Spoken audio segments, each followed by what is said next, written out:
পরিস্থিতি ছিল অ্যাটলিস্ট তার এরপরে সেটা ক্লিয়ার হবে বলে আশা করছেন? হ্যাঁ, একটা দিশা পাওয়া যাবে, যেটা পুরোটাই আটকে ছিল আমাদের অ্যাকাউন্টটা। এখন থেকে তো খরচ করার একটা সুযোগ পাওয়া যেতে পারে, আমাদের কাজকর্মগুলো চালু হতে পারে, তো সেদিক থেকে ভালোই। হচ্ছে যে আপনাদেরকে অ্যাকাউন্ট ব্যবহার করতে দেওয়া হবে কেন? কারণ এখনো তো ঠিকই হয়নি যে কারা জিতবে। ঋতব্রত তৃণমূলকে কোনো জায়গায় স্পিকার, হাইকোর্ট, সুপ্রিম কোর্ট কেউ স্বীকৃতি দেয়নি। একমাত্র পশ্চিমবঙ্গ বিধানসভা পার্টিজান ওয়েতে ওদের অ্যালাউ করেছে, সুতরাং ওদের কথার কোনো গুরুত্ব নেই। এমনি হচ্ছে এই লকজাম কি কাটবে বলে মনে না, হচ্ছে? লকজাম কাটবে না। আচ্ছা।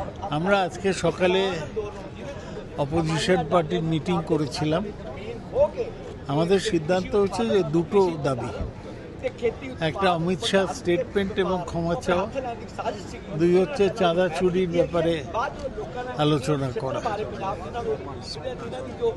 সরকার পক্ষ